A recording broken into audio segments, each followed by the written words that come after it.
et bienvenue à Digne Dieudonné. Merci d'être avec nous aujourd'hui dans Be Young, Be Strong, cette émission spécialement conçue pour vous, les étudiants. Et justement, à ce sujet, j'aimerais qu'on remonte un petit peu en arrière. Qui étiez-vous, Adeline, à 18-20 ans et à quoi rêviez-vous?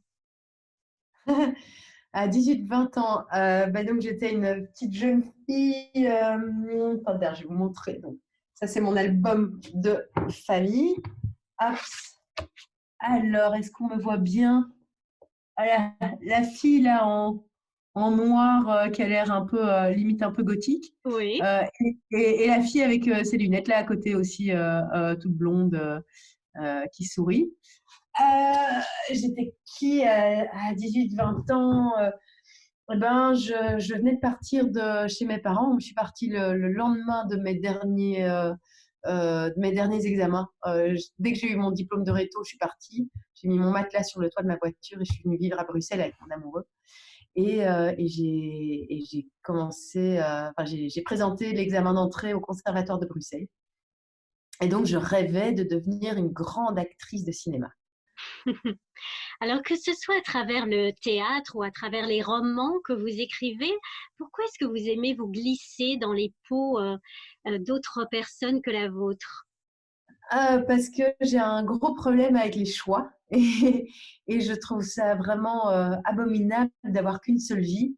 Et j'aurais tellement aimé, mais ne fût-ce que choisir un métier, hein, c'est horrible de se dire, bah, je vais être, je sais pas moi, scénographe, et donc je ne serai pas médecin, je ne serai pas architecte, je ne serai pas, enfin voilà, toutes ces choses auxquelles il faut renoncer. Moi, vraiment, ça me pose un gros problème. J'aimerais bien avoir plusieurs vies à ma disposition pour pouvoir essayer plusieurs choses. Et donc, me glisser dans la peau de personnage, ben, c'est une façon de pouvoir vivre par procuration ces autres destins, et que ce soit sur scène, de me dire, ben, le temps d'un rôle, je suis quelqu'un d'autre que moi. Ou à travers la littérature, le temps d'écrire sur un personnage, et ben je suis un petit peu ce personnage, je ressens des émotions qui ne sont pas les miennes, je m'approprie une vie qui n'est pas la mienne. Ça me permet d'échapper un petit peu à ma vie, même si ma vie est super, hein, j'ai rien à redire, mais ça permet d'échapper au choix. Ouais. Au sujet de la littérature, est-ce que vous diriez que l'écriture est votre kérosène, pour reprendre le titre de votre second roman qui vient de paraître à l'Iconoclaste? Disons que l'écriture, c'est une échappatoire, il y a plutôt une dimension cathartique. Mais donc, c'est presque l'inverse du kérosène. C'est là que je peux, euh, en gros, déverser le surplus et puis m'échapper un petit peu. Mais mon kérosène, ce qui me fait avancer dans la vie, c'est plutôt l'amour, les gens à qui je tiens autour de moi et qui me donnent envie voilà, de me dépasser. Mais voilà, l'amour est quand même beaucoup plus important pour moi que l'écriture.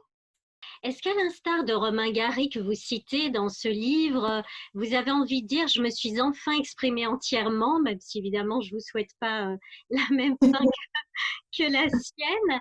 Et pourquoi c'est important de se raconter, de raconter des choses? Qu'est-ce que vous vouliez nous raconter ici dans ce roman? Alors, dans Kérosène, j'avais surtout envie de me défouler, de m'amuser. Donc, j'ai pris énormément de plaisir à l'écriture et puis d'aller tester mes limites aussi, d'aller voir jusqu'où je peux aller et puis vraiment de m'évader parce que je l'écris dans le contexte bah, qu'on connaît et qui était extrêmement difficile. Et donc, vraiment, c'était avant tout une aventure d'amusement et puis aussi de reprendre contact, de reprendre confiance avec l'écriture, parce que bizarrement, un succès littéraire, il y a quelque chose quand même un tout petit peu de l'ordre du traumatisme. C'est-à-dire qu'après, moi, j'avais très, très peur de me remettre à écrire et j'écrivais de façon très raide, comme un sportif qui tout à coup a du mal à retrouver ses sensations. Donc ça, c'était vraiment mon objectif. Après, bah, a posteriori, c'est sûr qu'on retrouve dedans un peu mes thèmes. Bah, maintenant, je commence à me rendre compte que j'ai quand même des obsessions et, euh, et, et notamment les rapports de domination dans toutes leurs expressions, c'est-à-dire bah, la domination masculine, évidemment, mais la domination de classe, la domination du monde humain sur le monde vivant, sur le monde animal. Et, et voilà, c'est vraiment, j'explore tous ces liens de domination, mais à travers un livre qui pour moi est vraiment un grand divertissement et dans lequel j'ai voulu surtout dépeindre un échantillon de l'humanité dans tout ce qu'elle peut avoir d'absurde et de drôle et d'horrible. Vous parlez de cet amusement que vous avez eu à l'écrire, ça se ressent très fort. D'ailleurs, il y a beaucoup d'humour dedans, de second degré. Pourquoi est-ce que c'est tellement vital pour affronter la vraie vie, pour reprendre une métaphore de votre premier roman? Pour moi, c'est fondamental l'humour parce que ouais, je vais pas reprendre, enfin si, en fait, je vais peut-être reprendre cette formule très très cliché, mais qui est il vaut mieux en rire avant d'être obligé d'en pleurer. Je crois qu'il y a un petit peu, il y a un petit peu de ça, c'est que oui, le monde à certains endroits est tellement absurde, tellement violent, tellement brutal que je pense que on n'a pas d'autre choix que de prendre le contre-pied. D'en rire enfin d'en rire.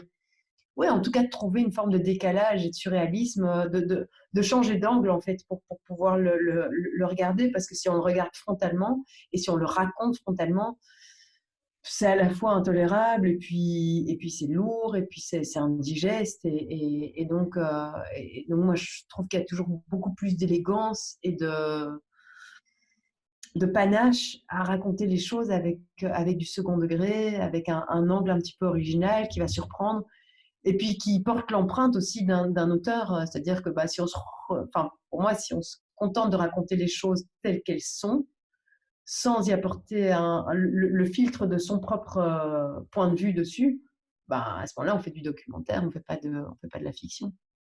L'angle original ici étant une station-service, puisqu'elle constitue littéralement le croisement de plein de vies, un cheval et même un cadavre, mais on n'en dira pas plus. Quel est le point commun entre toutes ces vies qui ne font que se frôler, se croiser? Est-ce que ce serait notamment la solitude? Oui, c'est ça, en fait, j'allais dire l'hermétisme en tout cas. C'est-à-dire qu'elles sont toutes des vies qui se croisent dans cette station-service, mais qui en fait ne se rencontrent pas, qui vont vivre quelque chose en commun, mais je suis même pas sûre que l'événement qu'elles vont partager, entre guillemets, va être réellement un moment de partage. Donc il y a effectivement cette immense solitude et en même temps, voilà, c'est ces points de contact qu'on ne maîtrise pas. C'est-à-dire que la vie, c'est aussi être en contact avec les autres, sans qu'on les ait nécessairement choisis. Voilà, on peut reprendre la phrase de Sartre, hein, l'enfer c'est les autres. Et c'est vrai, qu'il faut apprendre à cohabiter, qu'il faut apprendre à coexister avec des gens qu'on n'a pas choisis, qui ne sont pas forcément compatibles avec ce qu'on est ou avec ce qu'on a envie de rencontrer à un instant T. Mais c'est ces gens-là qui sont là et cet instant T est peut-être carrément celui de notre mort. Et je suis très intriguée par ça aussi, de se dire, bah oui, c'est vrai que si on meurt, je sais pas, d'un accident de la route, on va potentiellement mourir avec autour de nous des gens qu'on n'aurait pas aimé rencontrer, qui ne sont pas les gens avec lesquels on aurait voulu partir en vacances. Et pourtant, c'est des gens qui vont partager avec nous un moment qui est quand même extrêmement, qui n'est pas le plus important de notre vie, mais qui est quand même le moment où on s'en va, quoi. Donc voilà, toutes ces réflexions-là, ça m'intéressait.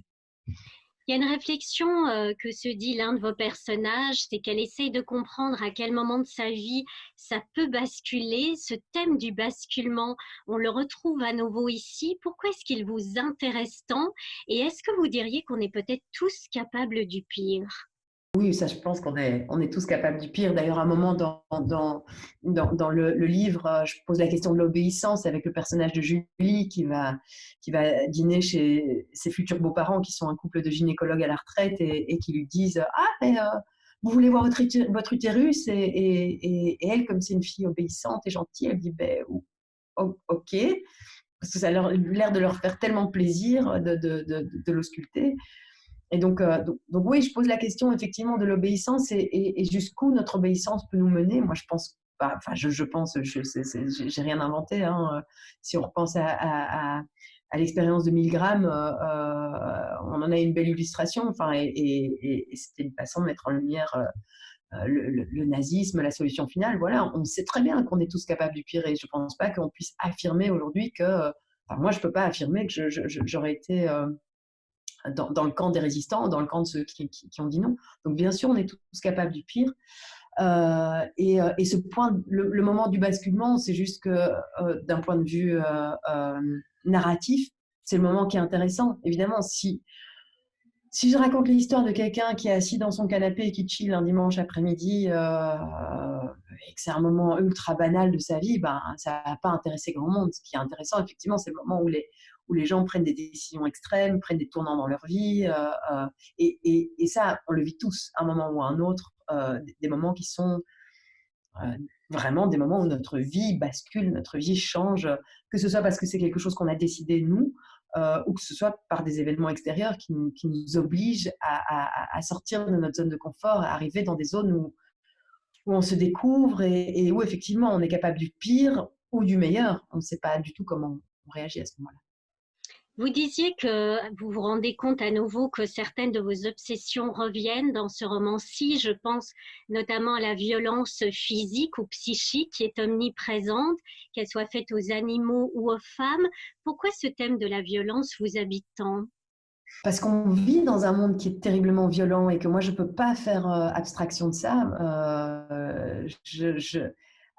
Alors que la violence, je la vis pas trop moi-même, parce que voilà, je suis issue d'un milieu plutôt bourgeois, j'ai eu une vie franchement plutôt confortable, et j'ai pas à me plaindre, mais la violence du monde, elle me traverse, et c'est difficile de supporter de vivre dans un monde qui est à ce point brutal, et la violence, voilà, elle nous entoure. On peut Enfin, je crois qu'il y a des gens qui arrivent à vivre en faisant abstraction. Je ne sais pas du tout comment ils font, mais il suffit de se balader dans la rue et de voir les gens qui dorment dehors. Je trouve ça d'une violence abominable, surtout quand on sait que ce n'est pas une fatalité, et que c'est quelque chose qui pourrait vraiment. Enfin, c'est juste une histoire de volonté politique. Donc, on vit dans un monde terriblement violent. Et donc, moi, effectivement, cette violence, elle m'arrive, elle me traverse, elle m'atteint, et que quelque part, la littérature et l'acte d'écrire, c'est un acte même pas de résistance, mais d'un moment vouloir renvoyer cette violence, et en faire autre chose, euh, la transformer en quelque chose qui, j'espère, la rend peut-être plus vivable pour moi, et va peut-être la rendre un petit peu plus vivable pour les gens qui vont me lire. Vous écrivez que les signes démontrent la faillite de l'aventure humaine. C'est vrai que là, avec tous les signes du Covid et de ce contexte très lourd que vous décriviez au début, on pourrait songer à cela. En quoi est-ce que vous gardez néanmoins espoir en la jeunesse?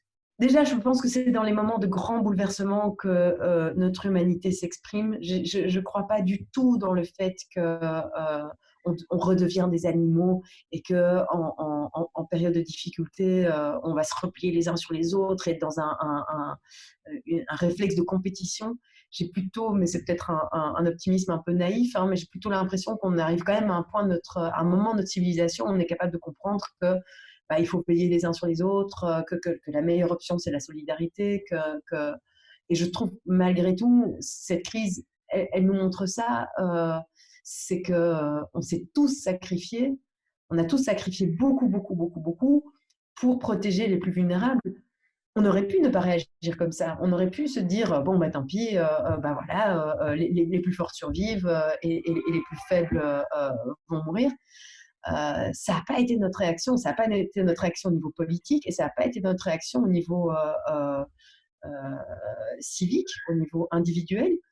Et donc ça, moi, ça me donne vachement espoir. Et effectivement, je pense aux jeunes qui ont sacrifié vraiment beaucoup de leur côté, parce que c'était pas pour eux qu'ils ont fait tous ces sacrifices. Parce qu'a priori, quand on a 18-20 ans, le Covid, on le traverse, sauf exception, mais il y en a quand même pas tant que ça, je pense. Le Covid, on le traverse comme une grosse grippe, quoi. Donc, ils ont été capables de faire tous ces efforts pour protéger les plus âgés, les plus vulnérables. ça donne quand même vachement d'espoir. Et donc, moi, je crois que, voilà, on va vivre des choses qui vont être extrêmement difficiles dans les années à venir, c'est sûr. Il y a des gros défis qui nous attendent. Mais j'y crois vachement, moi, à cette génération qui va être capable de penser autrement que ma génération ou que la génération encore au-dessus, qui était effectivement dans une espèce de néolibéralisme un peu débridé, comme ça, à penser ouais, que c'est la loi de la jungle, que la compétition, que la main invisible, enfin, voilà, tous ces concepts qui, pour moi, sont complètement dépassés. Et je crois que oui, j'ai l'impression que la jeune génération est quand même vachement consciente de ça, quoi. Il y a cette phrase tout au début du livre concernant votre premier personnage qui est très impressionnante, on n'en dira pas plus, qui arbore cette phrase Sometimes the only thing you need is freedom. Parfois, la seule chose dont on a besoin, c'est la liberté, sachant qu'on s'adresse notamment à l'Université libre de Bruxelles. Quelle est votre liberté à vous, Adeline Dieudonné, en ces temps de Covid, et c'est quoi la liberté pour vous? Ah, c'est une question brûlante hein, pour l'instant et j'ai pas de réponse définitive. Moi, je trouve pas mal de liberté dans la solitude, mais voilà, je suis quelqu'un d'assez solitaire et donc quelque part le confinement et le fait de devoir rester chez moi et ça me pose pas d'énormes problèmes. J'essaie de trouver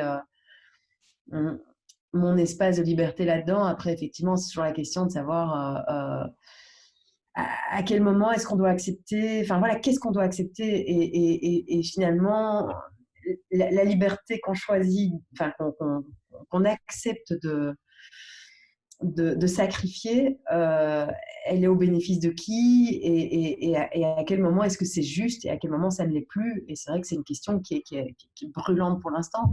Je vois ce qui s'est passé au Bois de la Cambre ces jours-ci. J'arrive pas à prendre position là-dessus. Parce que d'un côté, effectivement, j'entends le point de vue des soignants qui vont dire mais c'est honteux, vous n'avez aucun respect pour notre travail, pour ce qui se passe dans les hôpitaux. Il y a concrètement des gens qui sont en train de crever et c'est une réalité et c'est la faute, entre guillemets.